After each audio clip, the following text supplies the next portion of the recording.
Welcome to Talk Around Beyond the Wheel of Time Showcast.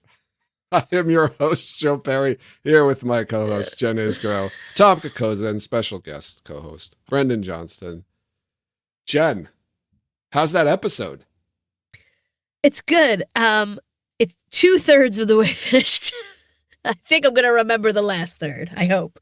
The day got away from me to rewatch episode 302 today, but I feel confident that I can discuss it anyway. See, so I'm here, and that's it. You should have just kept it quiet, didn't say anything, and see if anybody noticed by the end. I can't lie to our fans. You don't have to lie. You just don't have to tell them you watched the whole episode. I can never omit the truth to our fans. I don't know. That's simply it's untrue. You're lying right now. What do you mean? I've never once lied in my entire life. That's Ever. a lie. Until right now. Till right now, when I lied about one Jen always lies, the other Jen always tells the truth. Which door are you gonna go? Which door do you go through? Jen, you've probably seen the episode I'm guessing at least 5 times already. Maybe. Episode 2, but not in a while. I feel like I haven't watched them in a while. I probably watched at least twice when we first did this, and then probably a couple times after that, but not for a while. It's fine. It's good. We're all here. We're all going to discuss this. Every time I say we're all here, I want to say we're all queer, but none of us are queer, so it doesn't ever work. Well, so I always stop myself. Somebody queer on the show, so you can We've say it, Jen. Had them before. We'll have them again. I'm sure. Let's move on. Yeah. All right, we'll move on. Tom, how you doing? I'm all right, Joe. Next week I might have a beard because the Mets season is crashing and burning as we speak. I'm very depressed about this. So, that's right. You'll start growing your beard once the Mets season's over, and until pitching and until pitchers and catchers report. Oh man. Yeah. How long do you have to go? Do you think before you're comfortable saying I have a beard and not I'm growing a beard? Oh, like 3 days. Okay. I grow a beard like real fast. Okay. Yeah. It's not like a full beard, but like right. After like 3 days, I could it's a thin beard. I could shave it. I could trim it out. Yeah. So usually I won't shave on a Friday, and then like I'll go into with shadow on a Friday, and then when I come back on Monday, like okay. Thanks for sharing that, Tom. Thank you for asking, Brendan. I appreciate that. The energy's a little low so far, and I'm trying to buy Jen some time. So just try. Why? Can you tell that I'm watching a television show while I'm supposed to be doing a podcast? It's like you're in class and you're like reading the behind the book. Yeah. The test is about to start. And you're trying to study still while just reading the first line of every page, trying to just get sense. It's fine. Yeah, well, anyway, I was going to say that, you said it's a low energy, Brendan, and I was thinking like, well, this episode's kind of low energy, but it's not low energy. It's just got more of it's not as exciting and thrilling and, action packed as the prior episode. But I really, I really like this episode, going back and watching it. That cold open still gets me every time. I was thinking, watching it this time, do you think this was all Elida's idea to kill all of the high seats of the houses? I don't know if we ever discussed that. And just like the initial scene, it's like Morghese and Elida are outside, like it looks like they either just finished a conversation or...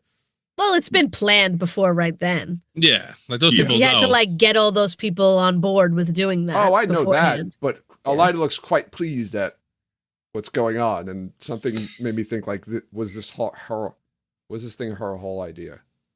We never see. I can't speak. Go. We never see Morghese prior to Elida's influence. No. So it's like it's almost a moot point. Like whether it was her idea or not, Morghese seems like she was fine with it. Yeah. Oh yeah. So yeah, I think you kind of have to be, killing children. Yeah. Also, how did she know she was having a daughter? Magic. Probably a superstition type thing. Or... Okay, because it's not like she was like there was she had a one power sonogram. Yeah, there was. Maybe you're right. I feel like there's those old wives' tales things that happen in the show. You hold something over your stomach and like spins a certain way. Yeah, like she's got her gait has changed and her left foot drags a little bit, so that means she's having a girl. I don't know. So if you get like really heavy in the face or something, they say like the girl stole your beauty from you. That's a great thing for pregnant women to hear. What the fuck? You never heard that one? Oh yeah, you're having a girl because she stole your beauty. If you get like your face like stretches out, it's great. Yeah, what get a lot of nice. What am I having if I murder someone? what kind of child am I gonna have there? You're having a bad day, Tom. On the subject of the cold open, does this happen in the books? No. Morghese is not like this at all in the books. That's interesting. She's fierce. She's not. She's not. She's very political, but she's not. Yeah, there's no murder. Yeah, she doesn't assassinate people. I mean, She does imprison. She does imprison her rivals, and is very like she seizes lands from people and like their titles and whatnot. But there's no mention of her murdering anybody. Yeah, she's not like ruthless, as what she seems like in the show. All right, well that's interesting because I was watching it assuming that it was a scene from the books because that's the only, maybe not the only, but that's the, well, maybe the only way I could see them doing it, because otherwise this is just a red wedding. Yeah, that's what I think. That's why they did it. Why would they do that? It's to get, because somebody was like, we need a Game of Thrones moment or something. Yeah, not like a person that was important in the making of the show, but someone. Well, when we get Rafe some gin and tonics and ask him, I imagine there's going to be something going later on in Morghese's storyline, perhaps. Like, I feel like there's no payoff in it right now in this season as to like why they made that change. I don't understand it yet. I just assumed down the road there potentially would be something else with her character that. I think, and just a reminder for everybody who normally listens to I forgot about our episodes of Brendan. We've changed the format. These episodes are only full spoilers, and any question that Brendan asks, full spoilers. But yes, we're not going out of our way to spoil things. But if Brendan asks a question, we'll answer it, and we're going to reveal. I think we said like one storyline or something like that every episode, whatever it is.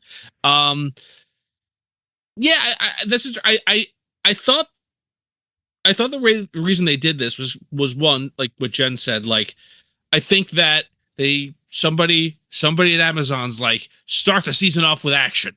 Okay, you got it, boss. They did that in episode 1, and then put some red wedding type stuff in there. And I think they were literally just trying to do things this season to get like. To catch lightning in a bottle, like eyes on the show, or like to appease some producer who wanted them to do that. I also think it's a way to set up this is Elaine's role model. Is Elaine going to go down that path, or is she going to go down a different path and like set that up forge her own path, I guess, or continue in the murdering your rivals is the way to succeed. You know what I caught? There's later on in the episode, there's a scene with, I think, Elaine and Morghese. I think it's the scene where she tells her, Elaine says, I'm not coming back. Where Elaine says that Morghese was her age when she, fought the Succession War. And I thought Elaine's supposed to be 20? So Morghese had 2, well, she had 2 kids and one already and one on the way. By the age of 20. Well, yeah. Well, she said she was her age when she fought the war, not when she won the war.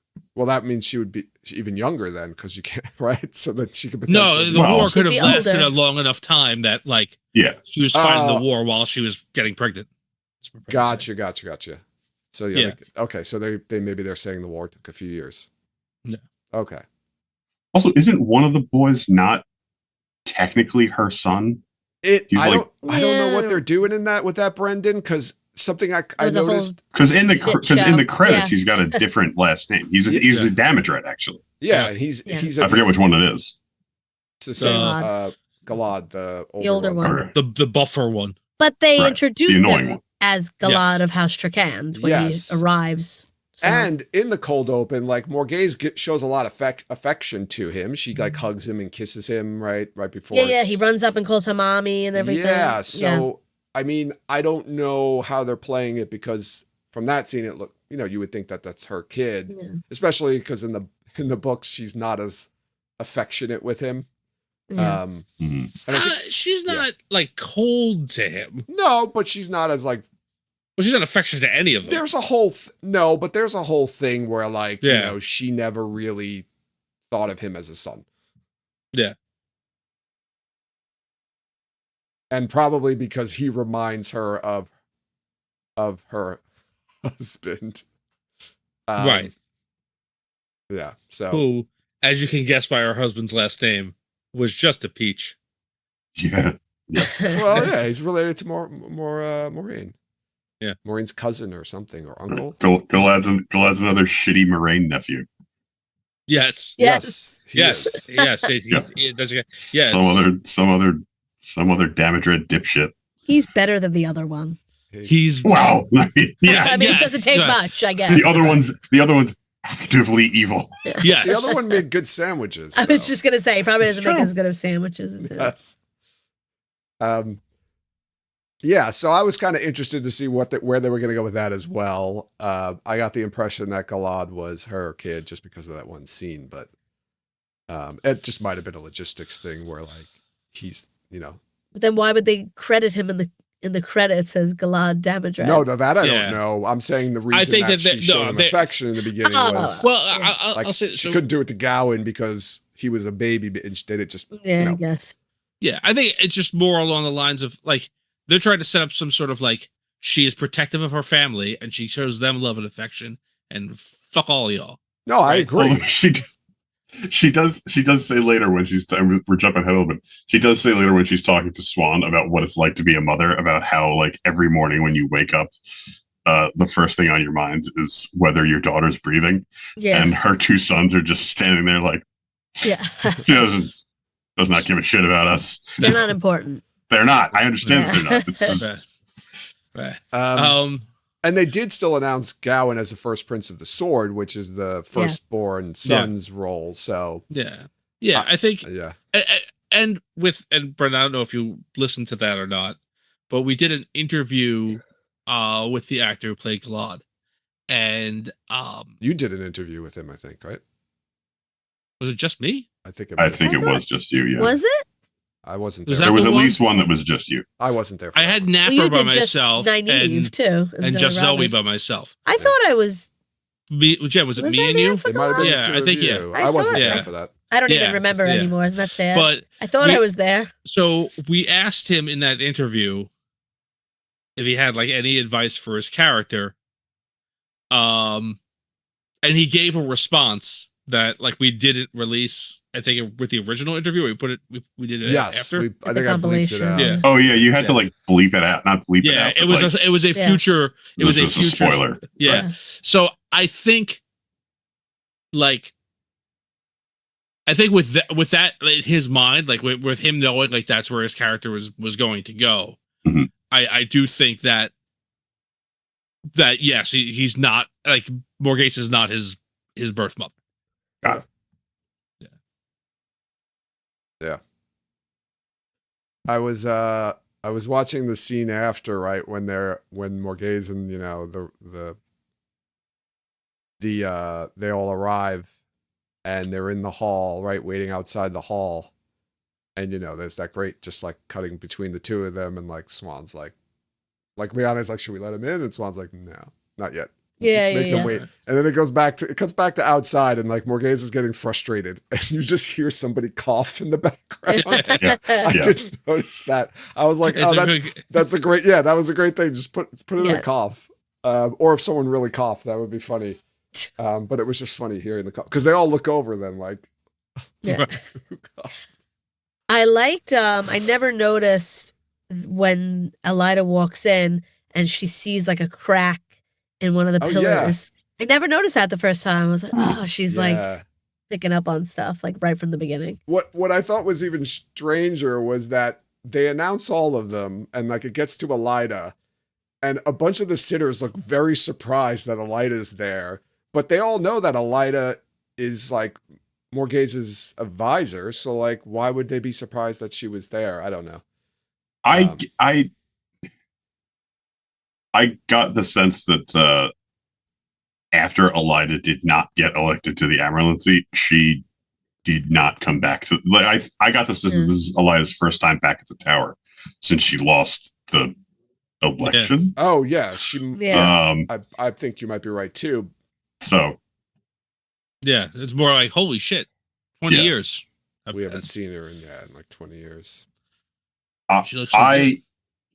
I definitely didn't notice this the first time we watched it because I was as you guys might remember, I was completely fooled by Gabriel. Oh yeah. To the point where even when it was revealed, I didn't understand what was happening. I remember that. You were like, I remember I was reading the recap, and I just saw you go. Oh. I was like, oh no! It was dark. I can get it. It was dark. It is a very dark scene. I have to say, so far I haven't. And Samael looks very similar. But anyway, we're getting really ahead of ourselves. But when he steps in and is being announced, and Lyanna is announcing him, there is an almost comically long pause. Yeah. In Lyanna's introduction of him, it's like, and Lord, like it's all right there. Yeah. And I did not get it at all. No, it's only obvious. Yeah, when you know. It's obvious because it could be like this guy's. Yeah, nowhere near as important as the rest of the people coming in, and it's kind of like who like do we even care who this guy is? And Lord, that's right, Gabriel. But I do love how Swan is like Lord Thirst Trap, the nicest she's ever been to anyone. Oh, right. So wonderful to see. Yeah, that's a red flag. Yeah. Swan's really nice to somebody. Yeah, that's not. I mean, even Moraine, she's not very nice to. But well, she is, but sometimes, and not in public. But Or when she's ordering her to do things. I was just imagining like when Lyanna stutters, like trying to remember who he is. Like I was just imagining like we can't see them, but there are weaves coming out of Lord Gabriel going for her. Yeah. So it's an interesting thing there with that whole scenario. But knowing now, go ahead. Jen. No, I was saying I was trying to watch him in like other scenes because like the scene where like Elaine comes in and sees Gawain and Galad for the first time and he's there. I was trying to see like if he's like listening and like picking up on like nothing he said. I feel like a lot of stuff he says is like very generic. Yes. Where he's like, Moraine wouldn't let Morghase wouldn't let all three of her kids go. You know, that's like he's just like picking up on things. Well, nothing is like too deep with what he's saying. You know. So how long do you think he's been there? I don't think they ever says it. He says it in the next episode. It's been like a couple of months. No, a few. Yeah, I think it's been. No, a couple of weeks. A couple of weeks. He got out at the end of season 2. Well, it's been like 2 weeks. Yeah, so a month. A month maybe. A month at most. Yeah, right. He says it directly in the next episode. Okay. They say it directly in the next episode in that dark scene. Yeah. When Elaine walks in, and Elaine does the same thing. Yeah. It's not as pronounced as when Leon does it, but like when Elaine walks in and doesn't recognize him and then recognizes him, it's the first time he's seeing her because she's been right, right, because she's been away. Yeah, he literally has never seen her before. No. Right. Like maybe a painting of her at the palace, maybe perhaps, but yeah. Wow, I didn't even think about that too. So yeah, he's another one. That's everyone. That's Swan and everyone in the tower. Yeah, but I feel like those delays are for those people that he's not met yet, right? Obviously, Galad and Gawain and Morghase and even Elida, Elida as well. Yeah. He's already got his grip on them. So yeah, it's there. He's good though, man. He seems very like caring and I was what I'm thinking? I'm sorry. I just thought of something. If Logain was like in this season, would he be able to be like, oh, this? He would like, this guy's channeling. Well, he technically should. There's nobody. Well, no, because Logain's cut off. Yeah, but he still saw Rand channeling. We were arguing about that last. Yeah. Oh, that's right. That's right. That was like a talent that he had, right? Like. Yeah. He shouldn't be able to see the weaves. Right, that's right. But he can sense that somebody. He can sense how powerful a channeler somebody is. Yeah. Something like that. I don't know. I just thought of that because there's nobody else there that would be able to know he was channeling. Yeah. And that's why Logain's not in this season. Right. Yeah. Yeah. Well, yeah. That, and they didn't want to pay Alvaro Morte. Oh, sure. But. What was I saying? Oh, yeah. So he has that. He does have. He talks with Elaine later. It's right before that scene you were talking about where Morghese then comes in. He's talking with her saying that there's trouble home. Yeah. And, she's starting to lose the people and the military. And they talk about like dismissing Gareth Bryan. How much of that do you think is true now that he's a Forsaken? He just might be totally lying to Elaine about this stuff. Yeah. I was thinking the same thing, having just recently watched that scene. And How recently? But like it's either I was thinking he's lying about maybe some of it, but other stuff maybe it's true because he's causing it himself. Yeah, I think that's also a way to kind of if she finds out that like the head of the military has suddenly been dismissed. Yeah. Like there's like some of this I think is like in case she gets suspicious of hearing weird shit happening. Yeah. Let me tell her the weird shit. Let her tell her what I want her to believe. Put my spin on it. I mean, maybe, but the counterpoint to that is like he's already executing this and executing it very well, and with the assistance of magic, he's executing this massive lie on everybody. Yeah, it's wild. Adding in other lies that he's just making up, right, is just going to like, unless he's just a pure Joker style agent of chaos, which I don't think he is. Doesn't come off like that way, no. Like throwing in like just making a bunch of other shit up that can be that's not magically done and can be easily disproven is asking to get caught.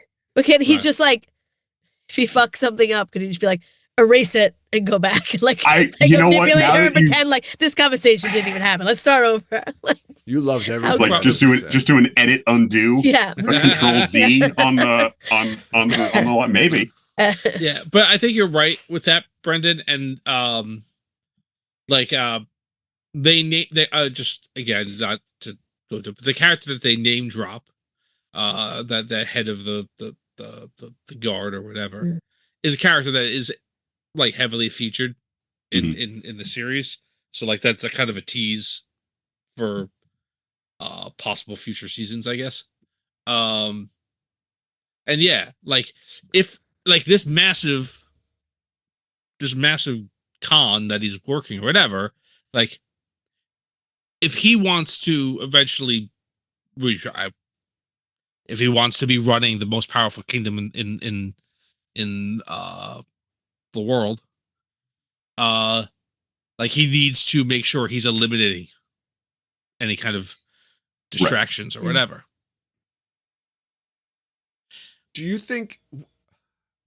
What do you think he wants Elaine to do? Do you think he wants Elaine to come back to Andor, or do you think he wants her to stay at the tower?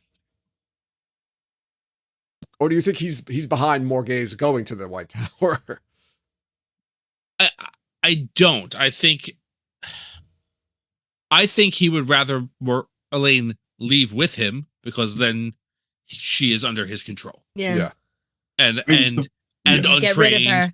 Yeah. And not she doesn't become a possible threat, as a fully trained Aes Sedai. So the Forsaken's whole deal, if I recall correctly, is they're trying to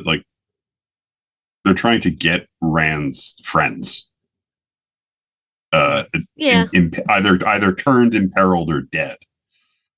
So I think he probably does want her to I think he doesn't want her to stay in the tower one way or another. Mm-hmm. She's too safe there. Yeah, I think he could be behind, or even though she's not at all. But you know what I mean. Yeah. Right. He maybe instigated Morgase going to the tower to get her. Yeah, I mean, probably wouldn't have taken much pushing for the tower.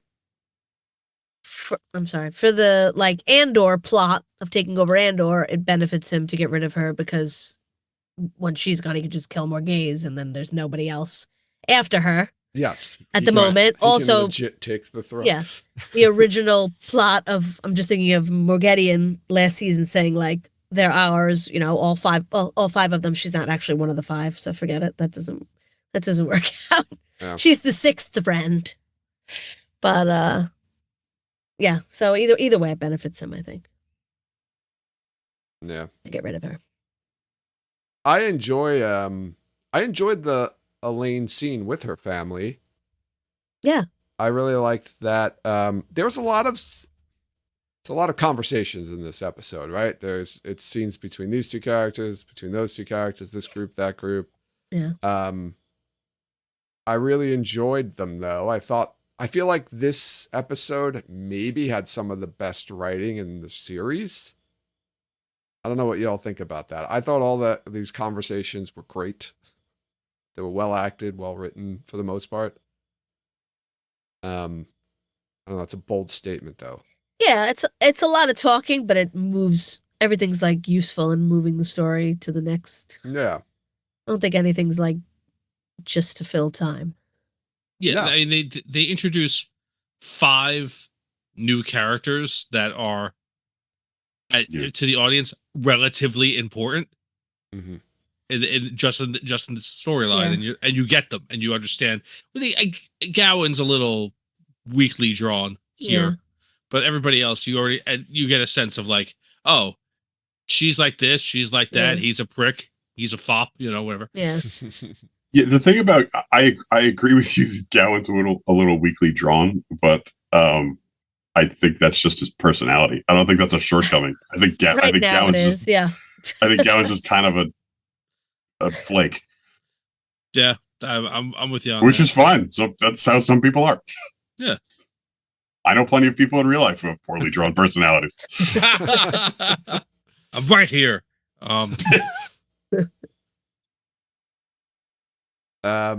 Yeah. So there's that scene. Then there's. I'm sorry. Before we move on from that, in that scene, Gowan and Galad are talking about how they're there to do warrior training and how Elaine never would have gotten kidnapped if they were there. Yes. And Galad is talking about how he doesn't really know what the warders are going to teach them anyway. Yes. And it's like that's a line to show that Galad's a dick, which is what they've been telling us the whole time about Galad. But watching it now, like, I don't know, maybe he's got a point. Like the warders are supposed to be these like hyper competent magic samurai bodyguard guys, and a week ago they let a full blown civil war break out in their headquarters. Yeah, and just like I mean, there's not really much they could do in the White Tower itself if the Aes Sedai are fighting each other. Sure. Okay. They can do a little bit, but I mean, how much can they do? Yeah, but they didn't. Yeah. Most of them just got identified. Yeah. Yeah, we really didn't even see any warders fighting. We saw like 2 warders fight. Yeah. We saw everybody else just died. 2 walked into the room. 2 warders fighting and 1 died. Yeah. No, 2 more died. No, the 2 other ones died. Oh, yeah. That's right. Yeah. Jean kills her. Yeah. They walked up. Can you even picture their faces in your mind? I'm trying to think of like why it was Sutama who killed them, I think, right? Like she just and then she said, so we all know I just killed your warders. Yeah, well what is Jean? Jean's like reveals herself as she attacks red, as black. Yeah. And then they start to move and they're just dead in like 1 second. Jen, were you about to ask what Jane says? No, she says it's so good. That's later. Okay, all right. That's after they're dead. She says I'm trying to remember what she says before they die. Well, I think like Maxim's relieved. He's like, oh, Jean, who I forget, but Chesmol. Thank God you're here. And then they just attack. Yeah. She says something, they attack, and then Tsutama just takes their warders out in 1 second. Yeah. Her warders. And she declares, I've just killed your warders. Yeah. So we all know she killed them. Sunk your battleship. I'm not. There were 2 guys there that none of you are ever going to remember their faces. Yes. So let me tell you. Clearly, I didn't even remember them. Yeah. Jean remembers their faces every night, and it's so good. Yeah. Well, she touches herself. She feels them dying. Yeah. And she touches herself. She probably does. You're right. Once again, and we got to the Talker Andriod trademark of Jen artfully implying something and Joe or Tom just blurting it out in the crudest way possible. Yes. I think that's exactly right. Well, the classic hashtag classic Talker Andriod. Good. Yeah. I think they missed an opportunity here.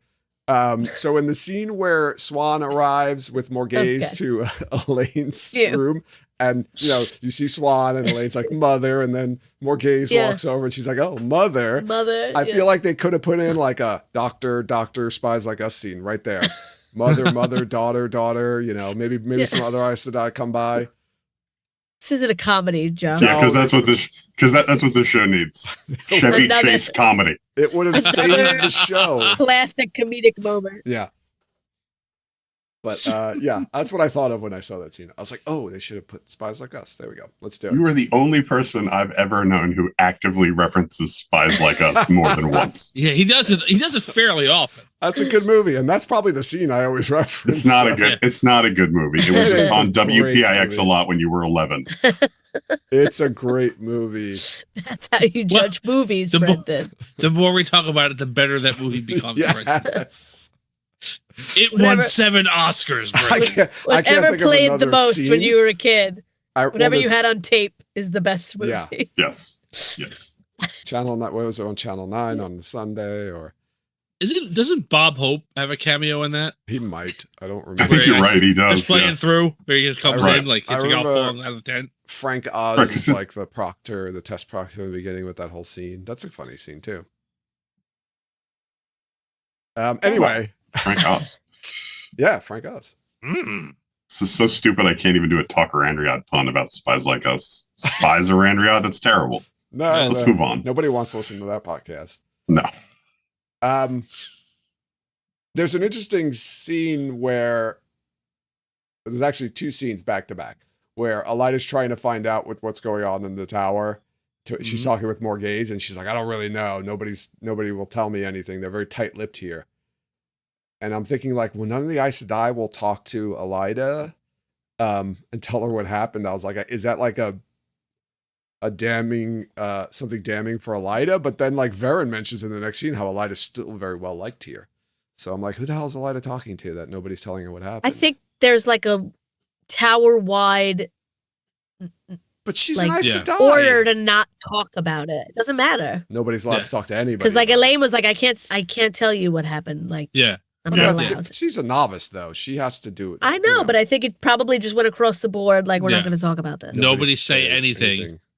It makes them look bad. Well, then Elida does not have right, especially Elida. Yeah, and again, like this isn't like Black Aja declared themselves in the tower hall, and attacked. Like nobody say anything to anybody. If anything gets out that they're like that the Black Aja are real, and we didn't know about it, and they're out in the world, like the world's gonna go into anarchy, and whatever power the tower has. But she's an Aes Sedai. But what about if Elida? But she's there with a bunch of civilians. What if Elida came back and was like, "Where's my best friend who wrote me a letter 2 weeks ago?" And it's like the girl who got chopped in half. Yes. Yeah. Like what? She doesn't miss any of the people that are now dead. I find it hard to believe that not one Aes Sedai would tell Elida what happened. But she has been gone for a long time. Maybe they had to swear on the oath rod. But she you find it hard to believe that the Aes Sedai would do something that makes perfect sense because there was a rule about it? Okay. Really? All right. I thought it was a little strange. Touche, Brendan. A little strange. Just a little strange. That's all I'm saying. And again, it's also one of those things where like, well, Elida can't find out yet. Like that's well, yeah. I guess more gays can't know is really what the right. Yeah. Like right. if Elida found out halfway through episode 2, the season would be over by episode 4. Well, I mean, Elida could find out and just not tell more gays as well. Yeah, that wouldn't happen. If Morghese knew, then Elida could like get Swan deposed today. That's true. You know. Well, not that part. It's not like Swan's. I don't know what. I don't know. I don't know if that's necessarily Swan's fault that the Black Aja are all. Doesn't make a difference. Well, she's supposed to have control over. I mean, it's totally Swan's fault. I'm hard on Swan a lot, like as a bit, but even putting that aside, it's 100% Swan's fault. She's in charge. Yeah. Yeah, I guess you're right. She's in charge, so it happened under her watch. Yeah. She had the leader or a leader of the Black Aja literally in her one power grasp. Rights. Yeah. And she's escaped. She's fine. No, there's about 5 bunch of my guys Black dead Aja in this room with us right now that we do not know about. Right. They're good. Black Aja are good. That's all I'm saying. A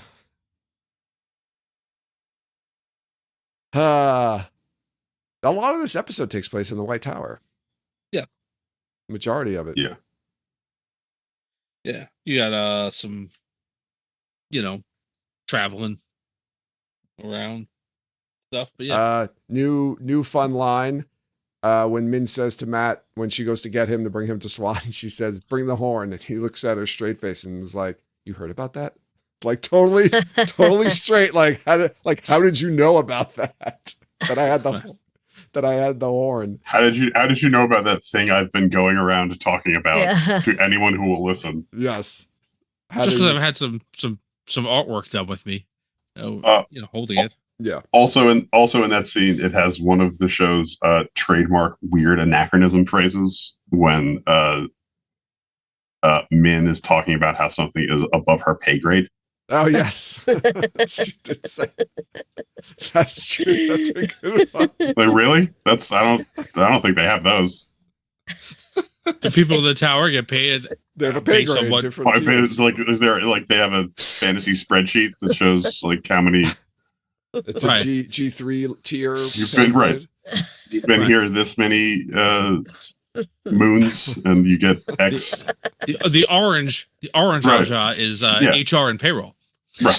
The Players Association, is strong. That's funny. They got a real good foothold in the tower. Ice Guy union dues are killer. Yes, it's a weird thing to say in its TV show like this. I didn't notice it, but as soon as you said it, I'm like, I remember her saying that. Sense. Yes, I remember her saying that, and it didn't like ring in my head as strange. But like the thing is, and it jumps out because there are ways to get that point across in this world inappropriately. Yeah, like they don't pay me enough for that. There you go. Yeah, right. They wouldn't tell a cleaning woman or whatever. Yeah. Right. Yeah. That's funny. Which leads to maybe one of my favorite scenes in the season. Between Swan and Matt. I just love this scene so much. Oh yeah, that's a great scene. The dialogue, the two of them together, and the way she, manipulates him. It's so much fun. And so all of his Matt bravado disappears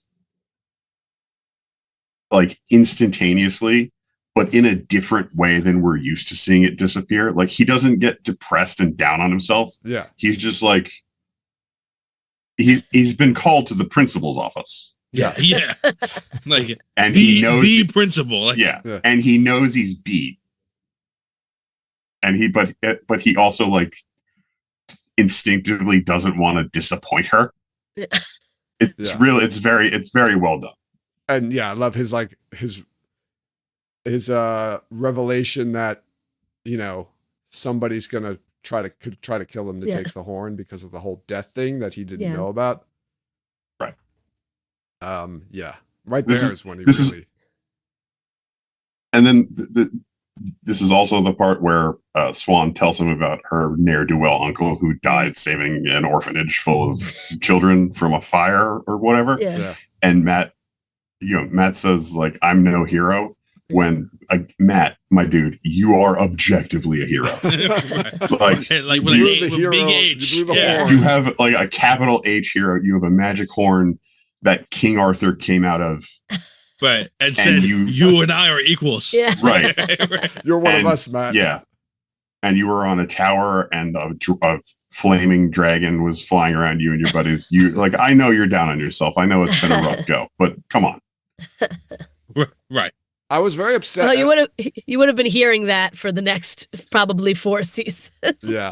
For the show had continued. The I'm no hero is almost like a catchphrase of his. Yeah. As he continues to just do heroic shit all the time. They missed a word and they had twice. He says it twice and they had opportunity to put it in one of those times or both. But I'm no bloody hero. They could have put the bloody in one of them. I was a little upset about it. I feel like I remember complaining about this when we first talked about it, but it's all coming back to me now in a rush. And you just missed the opportunity. Could have put that in there. And by the way, did you realize it's Swan and Huan? Yeah. Swan and Huan. I was like, oh, wait, that's cool. I wonder what my uncle Huan.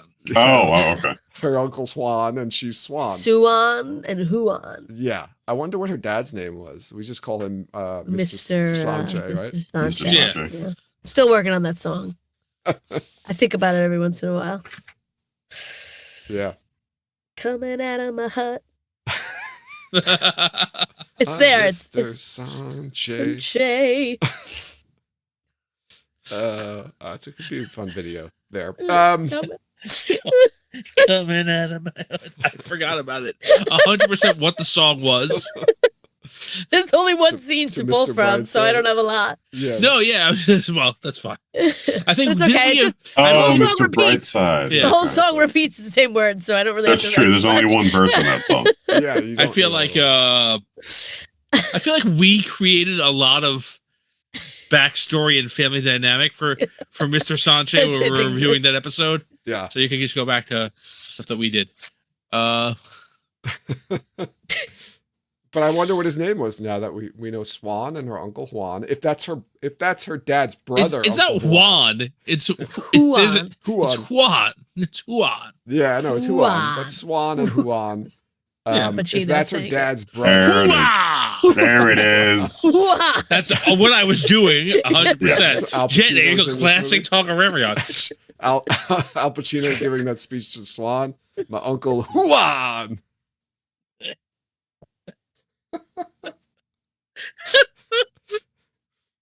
He's got a great horn. It's a totally different movie. I know, but it came up like a couple of weeks ago when we're talking about it. Totally different Al Pacino screaming movie. Oh my god. Yeah, no, that just came up a couple weeks ago. Sorry about that. Anyway, there's some things that are happening outside of the tower. Ah.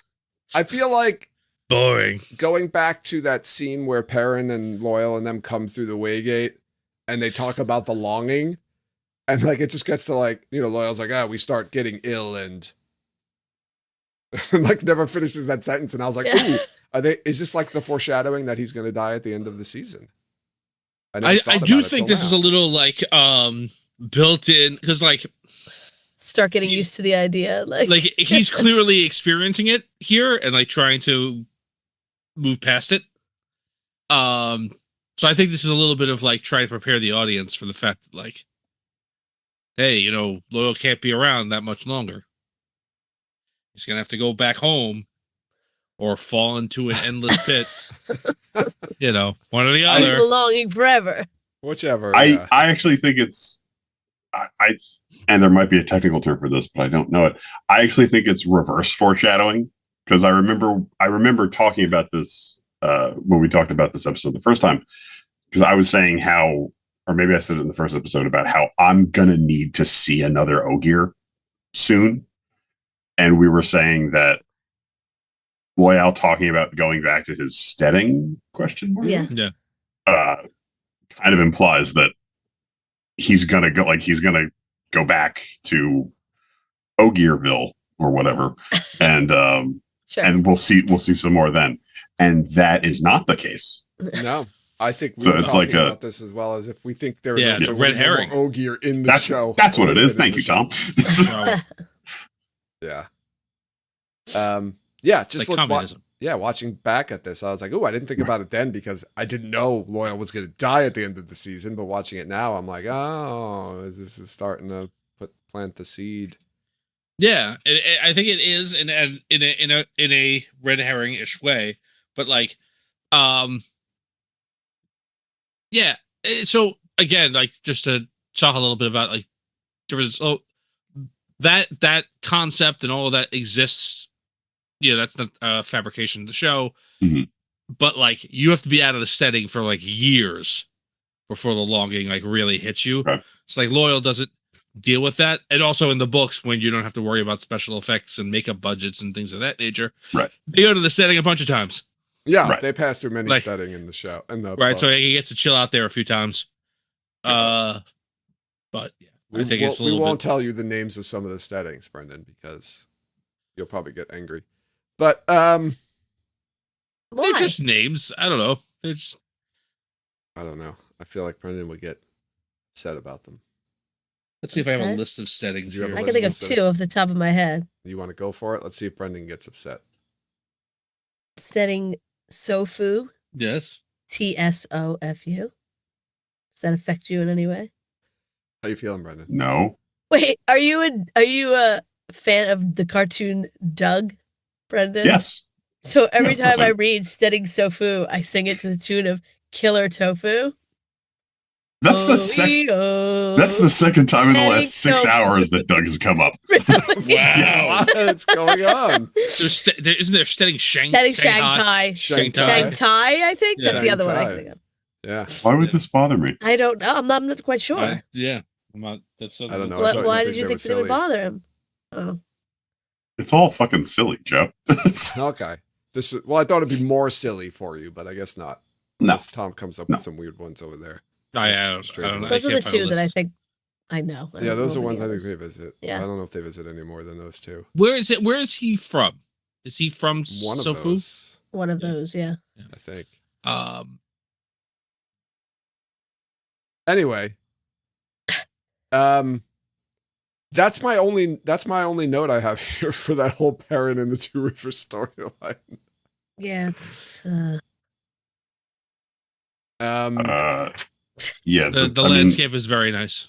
Yeah, beautiful landscape. The river from the first season. Yeah, it's there. I just like Bane and Chiad. I really like Bane and Chiad too. They're always entertaining. I still say that at least half the town thinks / knows he killed Layla. Really? That's where we're never gonna know. It's never gonna come up again. But that's my headcanon, is that Perrin rolls back into town and about half of the population's like, oh, here he is. Like, I can't believe he came back after what he did to his wife. Well, then how come they don't turn him into the White Cloaks? I mean, the White Cloaks find him pretty quickly. They probably just don't have time. Yeah. Why would you assume? And he's wanted for a completely different murder. Why would you assume he killed his wife? Which he is again guilty of. Yes. Like, everybody was probably carrying dead bodies out of their houses that day. Everyone was carrying dead bodies out of their houses that day. He was the only one who blew town immediately thereafter. Right. I mean, and yeah, he went with his buddies, but they didn't carry dead bodies out of their houses. He clearly went with the woman that he. To be fair, Matt doesn't have a house. Yes, well, he does. He does have a house. It's a one-room shack, okay? He has a hovel. They all sleep in the same room. I think the Sanchez shack is a little nicer than Matt's house. I think it is. You're right. Yeah, the fishing hut. Hey, that's how do they let them live like that? Who let them live like that? They don't let them. I am 100% positive that town has tried very hard to help the coffins. Yeah, but Daddy Coffin is a fucking mess. He probably he gets it together enough to get Perrin's family out of town. They do. Yeah. They specifically mentioned that. Yes. Yeah. Like, and it looks like the trauma of that event like woke that family up. Yeah. You know? The embarrassment. Yeah. You know, Natty's much more together. Yeah. This whole season. And they also lost Nat, who improbably was the responsible one. Yeah, right. Definitely. Yeah, which is just strange. But it causes them to have to, right. It's still so weird to me that like the town's so small that the dad would be like hitting on people who he probably knew since they were like kids. Like it's just so weird. It's just such a weird thing. It's not like you're out in a city and you're like, I don't know. I guess it really happens. Well, I mean, but yeah, well, that's what I was just going to say, Jen. The thing you have to keep in mind is that he's not a good guy. I know, but it's just like weird, and everyone's like, who would sit there and like accept the flirting? I don't think. I just want to be clear. Yes, he's flirting with that woman, but he's already sleeping with her, and it probably has been cheating on his. He's probably been cheating on his wife for 20 years. He's a fucking disaster. Well, why is everyone in the town not like? Because he lives in a hovel. What are they gonna do? Punish him? No, but who's like that girl should be like a pariah. I don't know. She probably lives in the hovel next door. She probably lives in, yeah. Like any of this. No, Two Rivers was a nice town. There's no hovels. No. They're the town from from Blazing Saddles. That's what that is. I don't know that. They're the common clay of the New West. Whatever. Morons. Yeah. I mean, and like no, but like even if they're not all or even mostly as shitty as Matt's dad, like they got their own problems. There's only so much time and energy you can expend on the drunk from the shitty side of town cheating on his wife with another drunk from the shitty side of town. Yeah, his wife's also a drunk. To be fair, yeah, everyone's a drunk. Yeah. Do you know how many hours? Which is of course not a moral failing, but no, just it's a disease. But like, do you know how many hours a day a farmer has to farm? Like, they don't have time for this shit. Tell us about. No, I was going to say the same thing. They've got like other problems, like you said, like putting in their crops and sick sheep and sheep shagging and all that stuff. There's for fuck's sake, Jen. There's monsters in this world, like legit monsters out in the woods. Know that night. Yeah, it wasn't until then that monsters came. But they didn't. Yeah, but they still exist. But they don't. Nobody there believed they existed, though. It wasn't like there's a Barney Harris. There are witches out there. There are witches riding the countryside looking for men who do magic on broomsticks. It's true. Poor Tom Thane found out about the monsters, though. Yeah, they got stuff on their minds. He was the first to know. He was the first to know. Was Egwene second. He never knew. He was dead before he hit the ground. That's true. He probably didn't. He didn't know what killed him. That's true. That's he got an opportunity to look down. Coming out so maybe Egwene was the first to know that. Yeah, I think she was. Justice anyway, welcome to our review of episode 101. 101. Going back, we're talking about Abel Cawthon, who's not even in this season. Yes, should have been. People want to know. The aptly named are not appearing in this episode. Yeah, there is a line in this. There is a line in this whole bit that really annoys me, and it comes from an unexpected source because you would think that in the Perrin storyline, the annoying part for me would be Perrin, but and not Alana, who I think is great in general. But she has a line. I think it's the first thing she says when we see her. She says, "Imagine running into Perrin Ibarra in the Two Rivers." Well, he's from there. Yes. And, I think and you don't even really know him. So what the fuck? I think she knows. Okay, so I guess the question is, how much of Moiraine's plan is Alana aware of? Right? Like going back to episode 1, like her plan to go to Tyr with Rand. Do you think Alana knows that plan? And she was expecting him to be with Rand on their way to Tyr? I always took that as like her, like 100% expecting to run into Perrin Navarro here in the Two Rivers. Oh, like saying it it's like saying it almost sarcastically. Like she doesn't, other than like the fact that she's found Chandler. She talks about all that stuff later on in the season. Like what her overarching plan and goal is very unclear. And which it is in the books at this point. Yeah, so Varen, in the books, it's Varen and Alana go back to the Two Rivers. They use Varen, obviously. She stays at the tower in the show. And it is they do say they're there because there were 2 channelers found in the Two Rivers. So like they're gonna go there and see if there are any more. It's right. It's just 3 Ta'Veren, 2 channelers, the old blood of Manetheren runs deep. Let's go see if there are more. And you're still like not sure if that's really why they're there. So I think this kind of follows the book in that. Yeah. I mean, and I think to a point, like Alana's like says pretty clearly, like, hey, I'm building an army. Like we have to figure out how we can fight this stuff. Yeah. But like at the end of the season, we're all over the place. But like at the end of the season, she's like, I know what we're gonna do next, and like you have no idea what that is. Right. And like I do think if she wanted to, she could have easily said, hey, everyone of the Two Rivers, I'm a green Aes Sedai. We're in battle. Listen to me. Right. And instead, she lets, like Perrin, like... Yeah, that's true. Like, so I do feel like there's a little bit of, like, to Joe's earlier point about, like, how much of what like Moraine's plan is, does she know or whatever? Like, is she there also to help this to help facilitate Perrin like taking on a leadership role here? Yeah, there's a question, I guess, of right when she leaves Tar Valon, does she already know Perrin's going there and like scoots in front of him, races him to get there first? No, because I'm saying like because then maybe. She knows, and Moraine's like, all right, you go keep an eye on him. Right. Matt's still in the tower with Swan, so she knows like and Varen, and I'll go with Rand and Egwene. So like she's got somebody keeping tabs on all of them. That could be it too, but I don't know. It's hard to say like the timeline of when they left. Well, it's right before like they see the ashes and see the footprints and shit.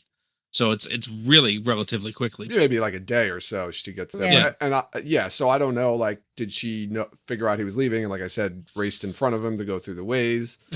Or did she go after? Well, she could have gone after. Or did she go like right after the battle? Like before Perrin even says he's going to go back to the Two Rivers. I don't know. Interesting. Never thought about it. We'll probably find out next. Yeah, we won't find out next season. Yeah, we won't find out that thing. Maybe there'll be a hint in later episodes that we missed. That's true. Yeah. That is possible. Yeah.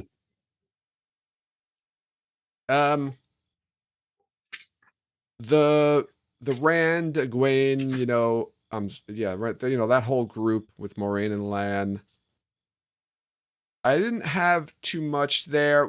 I think watching Egwene's dream again, the very first shot you see of Rhaena, I'm pretty sure that like it's like, they do some quick flashing of, and I think the first shot you see of Rhaena is actually not the actor who plays Rhaena. I think it's Natasha O'Keefe, and then they like cut back to, before they actually do the reveal. I didn't actually pause it to see, but for some reason it looked like her, and I was wondering if they shot the scene with both actors and then intercut, clips of each of them into it. Well, yeah, and I like the actor played Rhaena, their name escaped me right now. They didn't film any scenes for this season. That's all of the footage of that is from last season. Yeah, but there's also scenes with Natasha in there. Yes, yeah. So I'm saying they shot those scenes and then intercut them. I'm saying like potentially because I swear that first shot you see is of Natasha, not what's their name? I can't remember the name now. Zelia. Zelia Mendez Jones. Yeah. Jen, you've got it up, right? Damn it. God damn it, Kokoza, you son of a bitch. I finished it already. I don't remember the first scene. You want to go to that scene? Yeah. It's weird. That scene is weird because I'm sorry. When like the first time you see Lanfear and Rand like laying together, and then she gets up, I thought like they had just had sex. And she was like getting up from the bed, but it doesn't appear that they had. Is that like where he just wakes up in bed with her? I guess so, yeah. I guess so, yeah. It looked like she was like rolling, like getting up off him. That's what I thought when I first watched it. I don't think. Because then she's trying to get him to do something later and he won't. No. Yeah, they make. I think he makes explicit reference to the fact that like they haven't. Right. Which I just had assumed. Since he found out, she's like a devil worshiper. So then, like, what are they doing every night? Just like chatting? Yeah. I just assumed he was like having sex with her in his dreams. I think she's trying to have sex with Egwene in real life, but not succeeding for a while.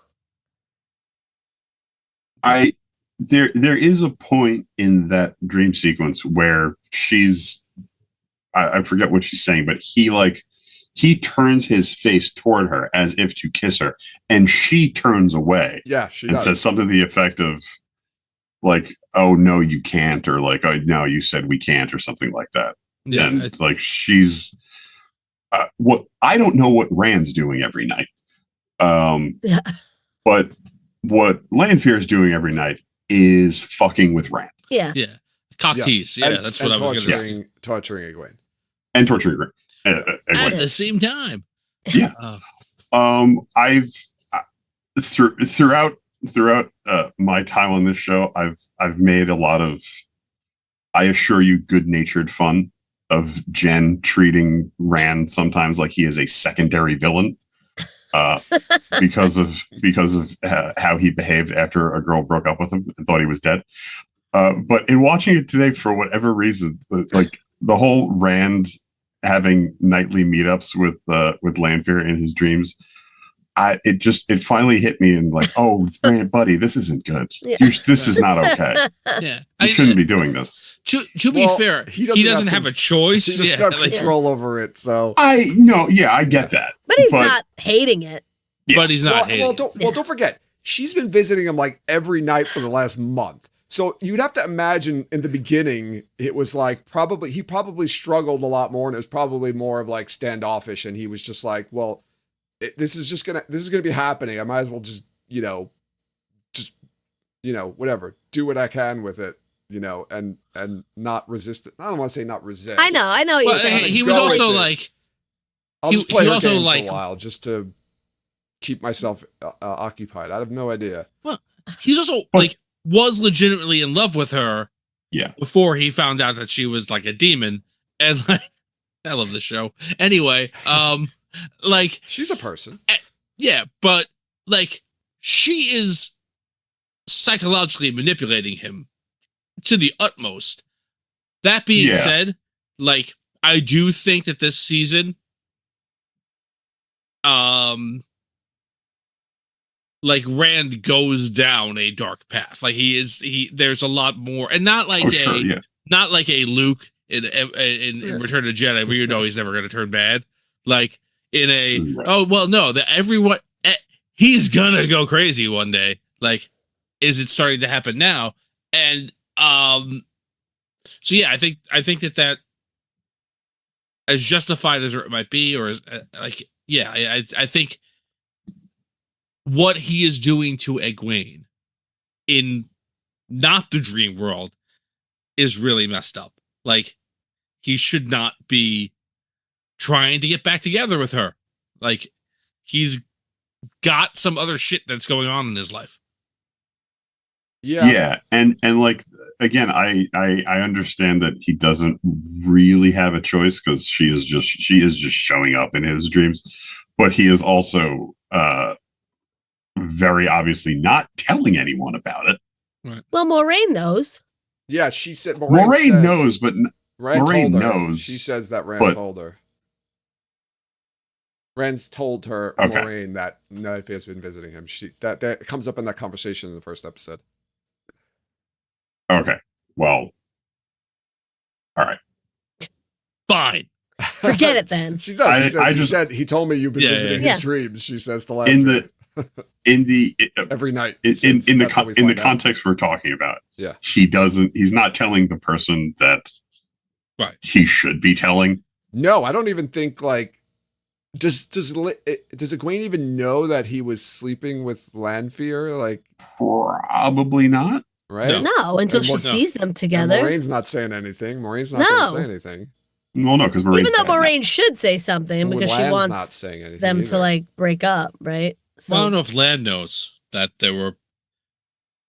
Oh no, he does. Yeah, Lan knows. Because they were. Well, wait, because him and Moraine were separate. Oh no, because he goes with. Yeah, they were all together at the end. Yeah, they're all together at the end. That's right. And then she kicks them out. Right. Of the ways. Yeah, but why does Lan doesn't care about Egwene? That's true. Oh, there's the next parody, Jen. Eggy doesn't know. Scotty doesn't know. Eggy doesn't know. Egwene doesn't know. Egg doesn't know. Don't tell Eggy. Eggy doesn't know. Lanfear singing it. Yeah. Yes. That's do it in his dreams every Sunday. That's another thing. Lanfear's got short hair like Egwene now. Yeah. Yeah. That's like a dark friend thing. She had the short hair because Dana had the braid to look like Egwene too to try to manipulate him. Remember? No, she had long hair last season. No, Dana in season 1. Maybe I shouldn't have did the braid. Was the braid too much? Yeah, you're talking to me. No, Lanfear. Remember, there was I was arguing that when she has the short hair, she's in the dream world. That was kind of a way to distinguish whether they were in the real world or the dream world. She had the shorter hair in the dream world. And then the longer hair in the... Well, her hair... vice versa. Sorry. It was the short hair in the real world and the longer hair in the dream world, I think. I don't know. Celine had long hair. Celine had long hair. Yes, Celine had long hair. Hair versus hood. Come on. Yes, sorry. Right. But what was her hair like in Tarvala in the last episode? Was it long or short hair from... Yeah, I think she's just short hair. She's short hair from all the time now. Back. Yeah, okay, that's right. Yeah, she doesn't have gel in Teleron Riyadh. Oh, no, she does have gel in Teleron Riyadh. I don't know. It was debunked matter. because we did see her in both. Okay, with the same haircut. So, but I think it was more like you said, a Celine versus Lanfear type thing. Yeah. No, she's just Lanfear. Yep, and he calls her Lanfear too. He was almost called her Celine, or he was. I don't remember, but he calls her Lanfear in the dream, and I was like, he's making progress. Is he? I don't know. I don't know. Well, he's not sleeping with her, I don't think. And I don't think he would do that while he's still sleeping or trying to sleep with Egwene. I don't think there's a good way to broach the topic with Egwene, but I also don't I think a good way to do this would be probably to not be pursuing a relationship. Yeah. Yeah. And that's what I'm saying. This is where I agree with you, Jen. He's 100% in the wrong. Stop trying to bang her again. But is Egwene not pursuing him at all? No, yeah, but he should be saying, look, this isn't a good time. This is not. It's not you, it's me. Yes. I'm not ready for this. I'm the dragon reborn. Exactly. Exactly. You, that's you. I'm the dragon reborn. I'm going to go crazy and die. You shouldn't be near me. You could be my friend, whatever, but I'll probably kill you anyway, but Yeah. You could be on my long lost pal. Yeah. We've never. I think I may have made this observation the first time around. We have literally never seen them as a functional couple. No. For more than more than an episode. Yeah, after the fruit scene. Yeah. They have an argument that night though. Yeah, right. I'm saying they don't even make it through the. Yeah. They don't even make it through the first episode.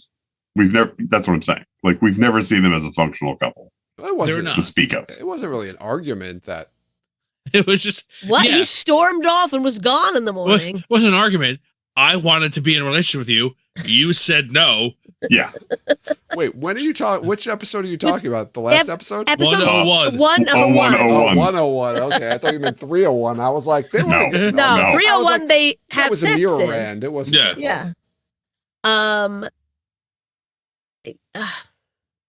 But like, and then he's like out at the bar talking about Lanfear. Yes, he's talking about. And his friend. I told you that was a dick move. That he was smiling and like proud of that. Yeah. Right? But well, he's got to like brag about it to his friends. But that I have no problem with. Yeah. Come on. He's just separating that it's Lanfear. He's just like, yeah, I banged this hot chick. Like, I had sex with 2 girls, and everybody needs to know. Right. 2, not 1. 2. I don't know how many girls you had sex with, and Celine. but I had sex with 2. Yeah. Just putting that out there while you buy the next round. Perrin probably only 1. 1. Yeah. I'm sure. Yeah. Well, not by the end of the season. No, but at that moment. Well, no, they get interrupted in this season. No, they're banging. They're banging that before he gets arrested. They have had sex. Oh, you think after the fight, there's she's banging him as soon as Patton Fane leaves on the battlefield. She gave right there. Did you see what he looked on the back? I know, but I don't think they had Kill time. That's why she's so furiously trying to get him back. Kill the ones I miss. She right. It was right after that scene. Immediately after that scene. Okay. All right, we'll get to that part when we get to that episode. That's several weeks away. And Matt just whoever he can steal jewelry from, he's going after. Oh, that's right. Whoever Gowan and Galad don't get in the same room. They're crying. I think they're in the same room. They're in 2 different rooms. Yeah, because he goes like, on either side of him, and he says, "And okay, all right." Yeah, he's in between them for some reason. Yes. Well, that's even weirder. Yeah. I honestly assume they have like 3 rooms for male nobles, and they gave Matt one in the middle. Never expecting the other 2 to be used. The 2 other male nobles. How often do male nobles come to the tower? It's That's like rare. I don't know. It's a good question. I don't want to ask Matt to move. That would be rude. That would be weird. That'd be rude. He's a guest. Oh, they sent Scott Conn and Casey Affleck up there. the Bash Brothers, is that what No, that's from the Mighty Ducks. No, don't they call themselves something like that though? Yeah. Oh no, what's his name is Basher. They're the the what brothers? Oh, what do they call them? They're the Turks. They're the Turk brothers. No, what's the movie where they're talking about the Bash Brothers? No, they're Malloys. The Malloys? Virgil and Turk Malloy, yeah. Oh, okay. There's a movie where they talk. Oh no, that's Law and Order. Forget it. I'm sorry. Everything's Law and Order. It is, you're right. You're 6,000 episodes. Everything's Franklin and Bash, I think, is what you're thinking. With Heartthrob I forgot that show existed. Heartthrob Breckin Meyer. Mark Paul Gosselaar. Yeah. Heartthrob Breckin Meyer. If you talk to my husband, Yeah, yes, Heartthrob Breckin Meyer, the most handsome man in Clueless. Yes. Supposedly. That was a conversation we had. Did he only see one scene in Clueless? Is that what happened? He's not even that good. I mean, he only saw the scenes with Breckin Meyer and the scenes with Dan and Dale. Right. Yes. And it was still close. There was one other thing that I wanted to talk about is, Min's been working for Varen, right? She's spying on the other sisters, and she talks about how she's seen 9 dead Aes Sedai, like not dead, but her visions that there are going to be 9 Aes Sedai dead and also warders. Now we were talking about this, like this is spoiler, well, not really spoiler alert, because at the end of the season is the, Swan is overthrown. In the books, it happens off screen, and there's like a battle in the tower, like warders are fighting, and all kinds of hell breaks loose. So when this scene happens, this is what we're thinking is going to happen at the end of the season, but it didn't. It was just like a quiet coup, I guess. So, we were debating whether this is actually going to happen in the show, but if not, then what is Min seeing here? It is going to happen. Event in a show that doesn't exist. Okay, but yes, it would have happened. Well, you think we would have at a seen later it on time screen, or you think it would have been like in between seasons we find out? No, but do you think it was due to a different reason not this, something that would have been coming up later in the show? Well, I mean, I could think of one thing it could potentially be that happens. Right. Because she says it could be like tomorrow or a year from now or okay. Like I can't put a time on it. Okay. Yeah. I didn't even think I don't think anybody else dies except Swan. Spoiler alert for the end of the season. Yeah, I don't think, right? I mean, no, I don't know. That's why I was asking. And we'll never know because we'll never know. Yeah. But there's another thing that happens later that I think she would potentially be referring to. All right. I mean, I also think Min saying that she's seeing 9 people will die in this huge building full of hundreds of people who live there all the time and are constantly getting into scrapes isn't. Well, I know it is, but it's also not like a prophecy necessarily about a specific event. Yeah, right. No, she mentions a battle. People are going to die there. Yeah, that's true. She does think it's going to be a battle. I mean, she also thought 9 out of like 500. Right. Yeah. Sure, 500. Yeah. There's a lot of people in the tower this season. There's a lot of people there. Okay. There are a lot. There's crowd scenes. This is probably why I like the season so much. There's other Aes Sedai people at White Tower. Brendan, do you have any questions that you want to ask us about any character or thing that happens that could contain spoilers? No, I mean, I kind of asked about it at the beginning with the cold open because I was very curious as to how that scene relates to or if it came from the books. Yeah. So no, we didn't really spoil anything there, so except that that's not in the books. So if you go to read the books and you're waiting for that scene, don't. Right. Don't. Got it. All right. Anyone have any final thoughts? So we got to do our scoring, right? I have one last thought. It is very funny how Matt pointedly closes his bathrobe when they're watching the Trucan brothers train. Ah, yes. Shirtlessly. And he very does not want to be compared to that. Right. Yeah. I thought you were going to say your thought was funny. Yeah, me too. You're like, it was very funny. And I was like, I thought that was very funny. No. Yeah. No, it was, sorry. No, it was a simple observation. Something in that phrasing. Yeah, that was funny. Yeah, there's a lot of things with him in that robe. Like when he thinks Clara's back and he's like brushing the hair on his chest with his hands before he gets a lot. He gets a lot of mileage. He gets a lot of mileage out of that robe. Yeah, as a comedy prop. It's his new robe. He's got to hold on to that. He probably sleeps with it. He's like, I'm never going to take this robe off. It's his first set of new clothes in 2 years or something. Yes, probably longer than 2 years, Brendan. He got a new face before he got a new shirt. Yeah, he's probably had that robe for 10 years. It's probably his dad's robe. Oh, probably his grandfather's robe. How would he have gotten his dad's robe at the tower? No, the old one. The old one he had. Oh, the old one. Okay. It's passed down through generations. I'm sure at one point that robe was new. He remember he's a thief too, so. Yeah, well, to steal someone's robe in the wear it around town. No, I'm saying he would steal something to pay for a new robe. Oh, so that robe came from maybe Pat and Fane. What? From Pat and Fane. Bullshit. I don't accept that. That was a clothesline. He stole that robe off a clothesline, and everybody else in town, much to Jen's chagrin, just looked the other way. Isn't that was a lot like I don't know. It's a lot like Bob's robe, doesn't it? Just shut up. Let him have this. It's fine. Get you another robe, Bob. Fuck. Yeah. All right. We don't talk about the Cothans here. We don't notice anything they do.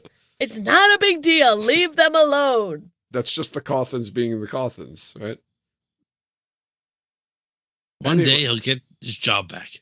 Any day, anyway.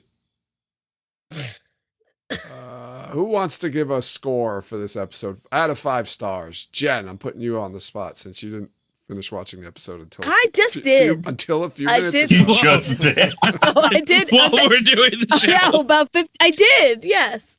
I will. Freshest in your head. What? It's fresh. Yeah. I'll give it a 3.5. Okay.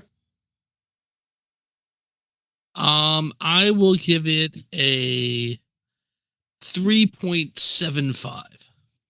All right. I'm gonna give it. I like this episode. I'm gonna give it a 4.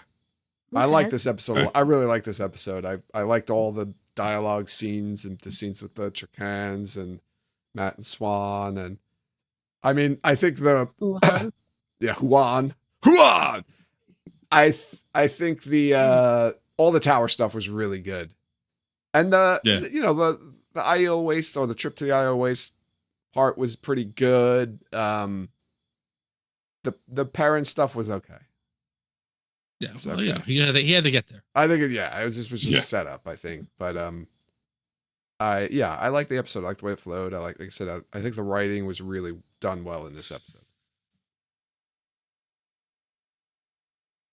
Brendan? I'm going to give it a 3, which is exactly what I gave it last time, because this is a absolutely standard episode of Wheel of Time. It's the replacement level episode. It's a wins above replacement. This is the episode we measure all our episodes against. Fair enough. All right. Anything worse than this episode is a bad episode, and anything better than it is a good episode. How did we compare? I know obviously you gave it the same score. How about the rest of us to originals? Let's see. It went, except for me, it went down for everybody. Oh, wow. Jen and Tom were both a 4, and Joe, you were a 4.5. Wow. So I had this as the same as the first episode. So I really did like it the first time around too. So I guess my thoughts didn't change too much. I guess I feel like when we first do our ratings, we set that bar a little bit. Yeah, we're too excited. And then this season later on in the season. Well, this season starts off. I feel like episode 1 and 2. Like I disagree with Brendan slightly. I feel like these are so much better than the average episode so far. Yeah, I think this is better than the average episode. To me, it's a little bit better. They raised the bar significantly in this season, and that's why I feel like I'm downgrading these episodes slightly on rewatch. Well, you wanna make sure that episode 4 gets that differentiated. You can't have exactly. There's a big gap between the highs this show reaches and an episode like this. We're calibrated. Here. You almost and we'll get to it in 2 weeks, but you almost can't judge based on episode 4. It's it's so different. It's such an aberration in terms of how, not just in terms of how good it is, just of how it's structured. Right. It's by design an episode that's not unlike anything else on the show. Yeah. Yeah. All right, so slightly lower than our first time. I feel like we do that with every season, but we can eventually can take a look back at all our scores and see. Because I feel like on all our rewatches we kind of drop a little bit. So I think it's fine. It's been some time. That's why we do them in part to have time and distance. And, and my score for last week was actually higher than the first time. I like the first episode better. Yeah, this time around. Oh, I know. I feel you, Brendan. So let's wrap it up here. I want to remind everybody to follow us on social media. You can follow us on Twitter, Instagram, and Facebook. Oh, also on Blue Sky. Don't forget that. Join us over at Discord to continue the conversation there. We also post our episodes on YouTube, so be sure to go to our YouTube page to like and subscribe. Rate and review us wherever you listen to podcasts, and check out our merchandise and Patreon pages to support us that way. Links to all the aforementioned... I've been having trouble these last couple of weeks with this. Links to all the aforementioned information are included in the show notes to this episode. Final thoughts, words, prayers, songs, sounds. Mm-hmm. Good night, everybody. Thanks, everyone, for listening. And you'll hear us next time. There it is.